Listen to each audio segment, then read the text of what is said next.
In this lesson, we're going to be putting in the code that will help us transition between questions.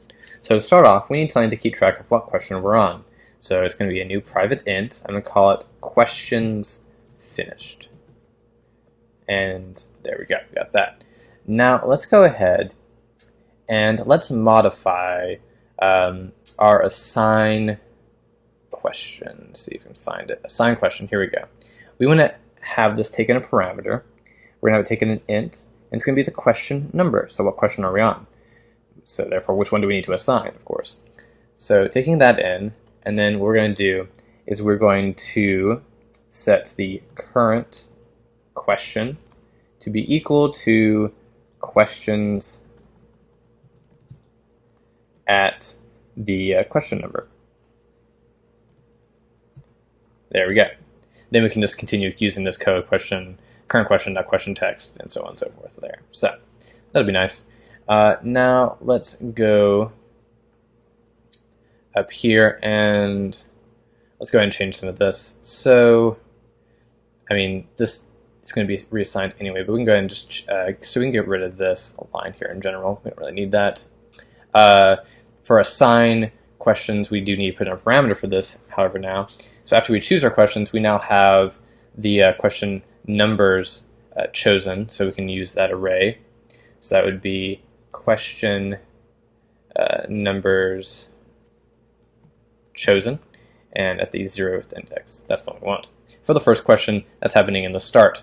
Okay, cool. So we have that taken care of now. So what else do we want? Well, we need to actually put in some sort of transition, between these questions. So, when you finish one, it moves on to the other one. So let's create a new function. We're going to call this a new function. Let's just go down here to the bottom, put it in after the number not contained function. It's going to be a void function. I'm going to make it public. Void. Making it public just in case we ever want to access it from somewhere else. And I'm going to call it, let's see, move to next question. And I need parentheses, it's a function, and we don't need any parameters for it. And I'm going to go ahead and close it off with some curly braces, just like that. Okay, so now what do we want to actually have happen in this function? Well, let's have it call the assign question function.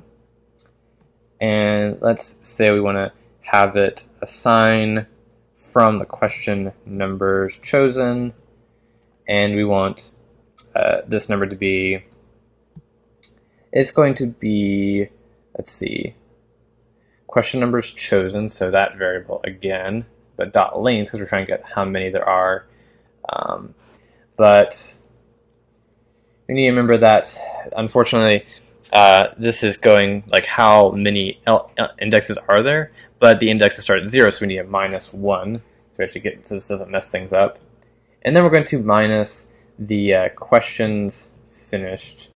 Close that out, and put a or we need to put a parenthesis. Then there we go. Okay, so we have that. So what this is doing here, we're getting the total number of questions we're going to have in terms of indexes, and minusing the questions finished, so we get, okay, what's the next question we're going to? So that's some simple math to do that, and so if we call this function, it should move that over to the next question. But we need to call this function somewhere, so where are we going to call it?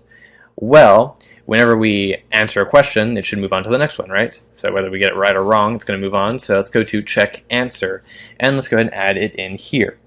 So we need to add a condition, though.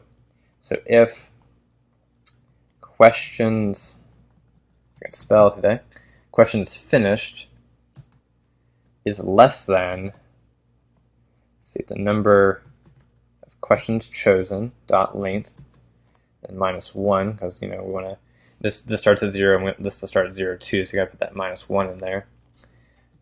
And then if that's true, then we want to move on. So then I'm going to say move to next question. And also, we need to increment our questions finished, so let's do that as well. So ++, just like that.